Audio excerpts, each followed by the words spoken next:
आज मैं आंगनवाड़ी महिलाओं से मिला। आंगनवाड़ी की महिलाएं देश को चलाती हैं, दिन भर मेहनत करती हैं, अलग अलग काम करती हैं। उनको कोई दर्जा नहीं दिया जा रहा है, ना उन्हें राजकीय कर्मचारी का दर्जा दिया जा रहा है, ना उन्हें संविदा के कर्मचारियों का दर्जा दिया जा रहा है। और बार बार जब बात आ रही है कि उनको उनके अधिकार का पैसा मिले, इसीलिए इनकी सुनवाई होनी चाहिए, इनकी इज्जत होनी चाहिए। सरकार को इनको इग्नोर नहीं करना चाहिए। सुप्रीम कोर्ट ने 2022 में आंगनवाड़ी वर्कर्स इनका संवैधानिक पद है, उस हिसाब से इनको ग्रेच्युटी लागू होनी चाहिए। और सर 3 साल हो गए हैं, ये सरकार उस बारे में कुछ भी निर्णय नहीं ले रही, सुप्रीम कोर्ट के आदेश को नहीं मान रही है सर। तो ये ग्रेच्युटी सुप्रीम कोर्ट ने जो दिया आदेश, वो इस सरकार से लड़ के हमें लेना है, और उसमें आपकी भागीदारी बहुत महत्वपूर्ण रखती है। दूसरा मुद्दा है कि गुजरात हाई कोर्ट ने बोला है कि आंगनवाड़ी वर्कर्स को परमानेंट करिए, और जब तक परमानेंट नहीं कर रहे हैं तब तक इनको 3 क्लास का वेतन दो। तो वो भी मुद्दा उठाना चाहिए कांग्रेस पक्ष ने इसी लोकसभा में। बाल विकास नाम क्यों पड़ा? बच्चों का विकास ना है, माताओं का विकास है। और देश से कुपोषण दूर हुआ कि नहीं हुआ, ये हमारे स्वर्गीय इंदिरा गांधी जी का है, जिस समय के हम लोग शुरू किए थे। आप कुछ कहना चाहते हैं? राशन हम पकाते हैं आंगनवाड़ी सेंटर में, उसका फ्यूल का खर्च जो मिलता था वो नहीं दे रहे। 2-2 साल से जेब से सारा पैसा खर्च हो रहा है। आंगनवाड़ी वर्कर से सुपरवाइजर प्रमोट होने थे 5 साल से, उसका बैन लगा के बेनिफिट कुछ नहीं देना चाह रही है सरकार, लेकिन काम सारा राज्य सरकार वर्कर से ले रही है फ्री में, और अपनी वाहवाही करने में लगे रहते। बेसिकली चाहते हो कि परमानेंट किया जाए जी, और बोनस ग्रेच्युटी दी जाए। ठीक है। न्यूट्रिशन के बारे में 2017 में 8 रुपए देता था सरकार, अभी 2025 8 रुपए किस चीज के लिए? पर लाभार्थी। अभी 2025 में महंगाई इतना बढ़ गई है, 8 रुपए ही देती है।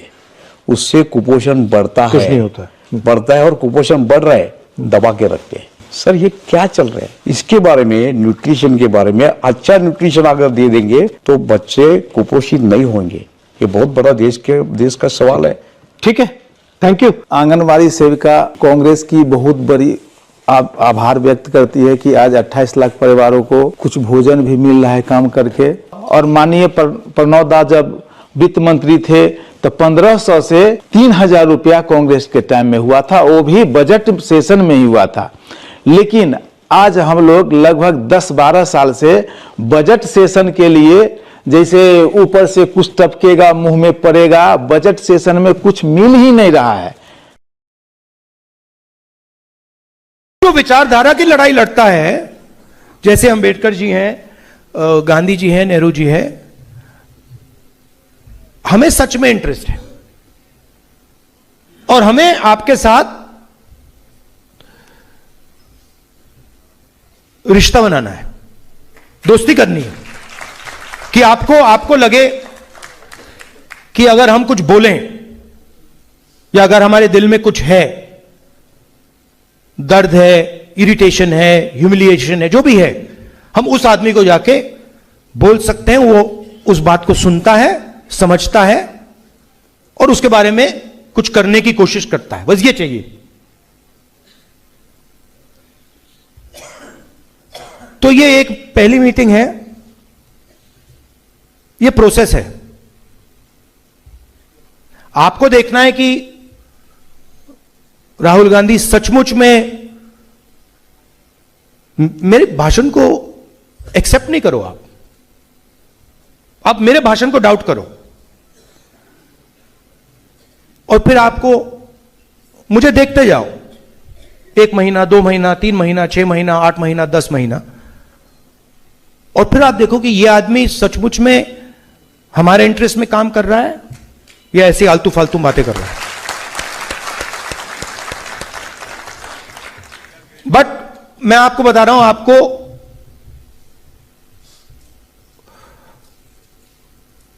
कॉन्फिडेंट रहना चाहिए।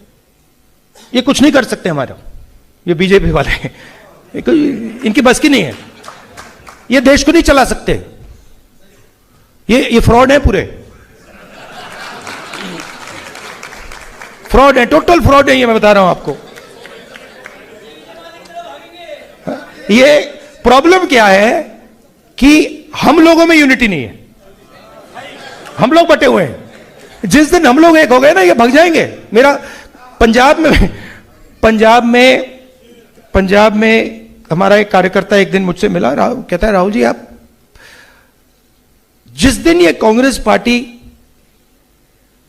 की जो ओरिजिनल बेस है, जिस दिन ये एक हो गई ना, ये सब आरएसएस वाले भागेंगे यहां से, भागेंगे, ये रुकेंगे भी नहीं, भाग जाएंगे ये। तो थोड़ा सा यूनिटी पे काम करना है, दूसरे की भी सोचनी है। जैसे आपने बिल्कुल सही बोला, मैंने कहा दलितों का नाम लिया और मैंने गलती की, मैंने अति पिछड़ों का नाम नहीं लिया, लेना था।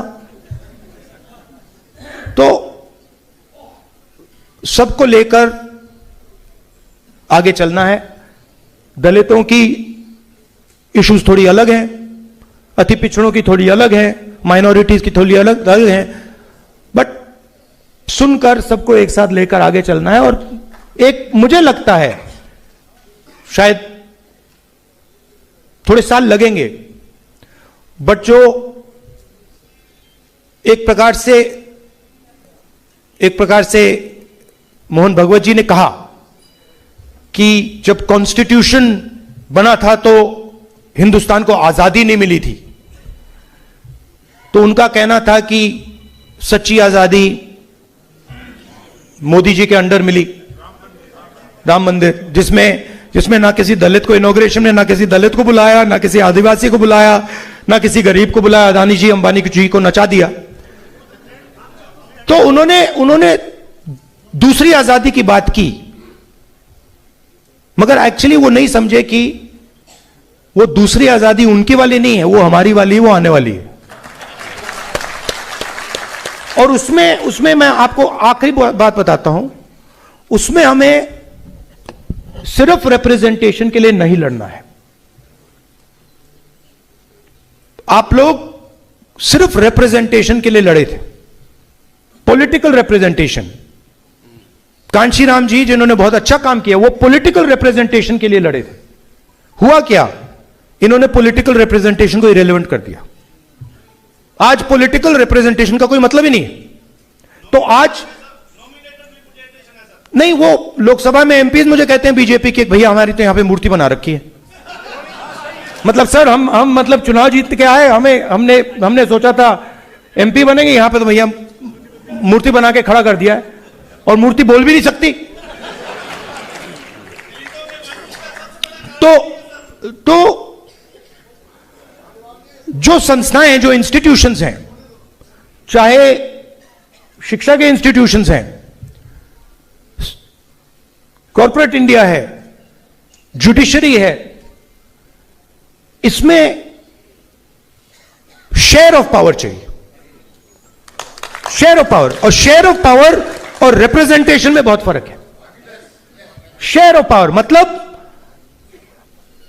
जैसे मैंने आपसे कहा 90 लोग बजट को बांटते हैं, आपने वहां पे 3 ओबीसी दे रखे हैं, 3 ओबीसी अफसर दे रखे हैं, उनको पीछे बैठा रखा है, 50% उनकी आबादी है, but share of power 5%। Dalit